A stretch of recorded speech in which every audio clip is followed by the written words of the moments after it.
Welcome to ಭೂಮಿಸ್ kitchen. ಇವತ್ತು ಭೂಮಿಸ್ ಕಿಚನಲ್ಲಿ sweet corn ಪಲಾವ್ನ ಯಾವ ರೀತಿ ಮಾಡೋದು ಅಂತ ತೋರಿಸ್ತಾ ಇದ್ದೀನಿ. ನನ್ನ ಸ್ಟೈಲಲ್ಲಿ ಸಿಂಪಲ್ಲಾಗಿ ತೋರಿಸ್ತಾ ಇದ್ದೀನಿ. ಬನ್ನಿ ಯಾವ ರೀತಿ ಮಾಡೋದು ಅಂತ ನೋಡ್ಕೊಂಬರೋಣ. ಮೊದಲಿಗೆ ಕುಕ್ಕರ್ ಬಿಸಿ ಆದಮೇಲೆ ಎಣ್ಣೆ ತುಪ್ಪ ಹಾಕ್ಕೊಂಡು ಸ್ವಲ್ಪ ಸ್ಪೈಸಸ್ನ ಈ ರೀತಿ ಹಾಕ್ಕೋಬೇಕಾಗತ್ತೆ. ಸ್ವಲ್ಪನೇ ಹಾಕ್ಕೊಳ್ಳಿ, ಮೈಲ್ಡಾಗಿರಬೇಕು ಪಲಾವ್. ಅದಕ್ಕೋಸ್ಕರ ನೀವು ಎಷ್ಟು ಕ್ವಾಂಟಿಟಿಯಲ್ಲಿ ಅಕ್ಕಿ ತೊಗೊಂಡಿರ್ತೀರೋ ಆ ಥರ ನೋಡಿಕೊಂಡು ಇಂಗ್ರೀಡಿಯೆಂಟ್ಸ್ನ ನೀವು ಮೆಷರ್ ಮಾಡಿ ಹಾಕ್ಕೋಬೇಕಾಗತ್ತೆ. ಆನಿಯನ್ಸ್ನ ಉದ್ದಕ್ಕೆ ಸ್ಲೈಸ್ಡ್ ಆಗಿ ಕಟ್ ಮಾಡಿಕೊಂಡು ಹಾಕ್ಕೊಂಡಿದ್ದೀನಿ. ಇದನ್ನು ಸ್ವಲ್ಪ ಹೊತ್ತು ಪ್ಲೇಟ್ನ ಕ್ಲೋಸ್ ಮಾಡಿ ಲೋ ಫ್ಲೇಮಲ್ಲಿ ಫ್ರೈ ಮಾಡ್ಕೋಬೇಕು. ಈ ರೀತಿ ಆನಿಯನ್ಸ್ ಎಲ್ಲ ಸಾಫ್ಟ್ ಆಗಬೇಕು. ನೆಕ್ಸ್ಟು 1 ಸ್ಪೂನಷ್ಟು ಮನೇಲೇ ಮಾಡಿಟ್ಕೊಂಡಿರುವಂಥ ಫ್ರೆಶ್ ಶುಂಠಿ ಬೆಳ್ಳುಳ್ಳಿ ಪೇಸ್ಟನ್ನು ಸೇರಿಸ್ಕೊಂಡಿದ್ದೀನಿ. ಈಗ ಸ್ವೀಟ್ ಕಾರ್ನ್ನ ಹಾಕ್ಕೊತಾ ಇದ್ದೀನಿ. ಇದ್ರ ಜೊತೆಗೆ ನೀವು ವೆಜಿಟೇಬಲ್ಸ್ ಕೂಡ ಹಾಕ್ಕೊಬೋದು. ನಾನಿಲ್ಲಿ ಬರೀ ಸ್ವೀಟ್ ಕಾರ್ನ್ ಪಲಾವ್ ಮಾಡ್ತಾ ಇರೋದ್ರಿಂದ ಬರೀ ಸ್ವೀಟ್ ಕಾರ್ನ್ನ ಮಾತ್ರ ಸೇರಿಸ್ಕೊಂಡಿದ್ದೀನಿ. ಶುಂಠಿ ಬೆಳ್ಳುಳ್ಳಿ ಪೇಸ್ಟು ಮತ್ತು ಆನಿಯನ್ ಜೊತೆ ಚೆನ್ನಾಗಿ ಮಿಕ್ಸ್ ಆಗಬೇಕು. ಸ್ವೀಟ್ ಕಾರ್ನ್ ಚೆನ್ನಾಗಿ ಕುಕ್ ಆಗೋದಕ್ಕೆ ಸ್ವಲ್ಪ ಸಾಲ್ಟ್ನ ಹಾಕ್ಕೊಂಡು ಪ್ಲೇಟ್ನ ಕ್ಲೋಸ್ ಮಾಡ್ಕೊಂಡಿದ್ದೀನಿ.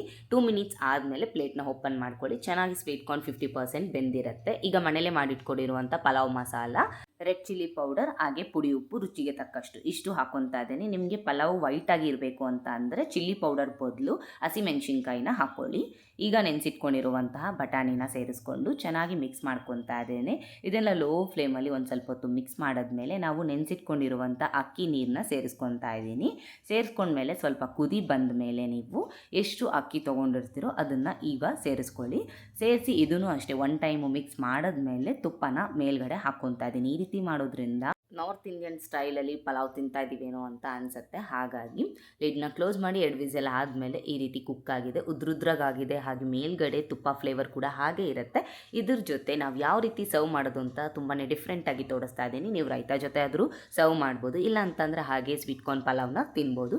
ಡಿಫ್ರೆಂಟ್ ಕಾಂಬಿನೇಷನಲ್ಲಿ ನೀವು ಟ್ರೈ ಮಾಡ್ತೀರಾ ಅಂತಂದರೆ ಲೆಮನ್ ರಸಮ್ ಜೊತೆ ನೀವು ಟ್ರೈ ಮಾಡಿ, ಇಲ್ಲ ಅಂತ ಅಂದರೆ ಗಟ್ಟಿ ಮೊಸರಲ್ಲಿ ಯಾವುದಾದ್ರೂ ಮಸಾಲ ಇರುತ್ತಲ್ಲ ಮನೇಲೆ ಮಾಡಿಟ್ಟಿರುವಂಥ ವಾಂಗಿಬಾತ್ ಪೌಡರ್ ಆಗಿರ್ಬೋದು, ಬಿಸಿಬೇಳೆಬಾತ್ ಪೌಡರ್, ಚಿಲ್ಲಿ ಪೌಡರ್, ಈ ರೀತಿ ನೀವು ಮೊಸರು ಮೇಲೆ ಸ್ಪ್ರಿಂಕಲ್ ಮಾಡಿಕೊಂಡು ಟೇಸ್ಟ್ ನೋಡಿ, ಸೂಪರ್ ಆಗಿರುತ್ತೆ. ಈ ರೆಸಿಪಿ ವಿಡಿಯೋ ನೋಡ್ಕೊಂಡು ನೀವು ಕೂಡ ನಿಮ್ಮ ಮನೆಯಲ್ಲಿ ಟ್ರೈ ಮಾಡಿದರೆ ಹೇಗೆ ಬಂತು ಅನ್ನೋದನ್ನು ನನಗೆ ಕಾಮೆಂಟ್ ಮಾಡಿ. ಹಾಗೆ ನೀವು ಯಾವ ಕಾಂಬಿನೇಷನ್ ಜೊತೆ ಟ್ರೈ ಮಾಡಿದ್ರಿ ಅಂತ ಕೂಡ ನನಗೆ ತಿಳಿಸಿ.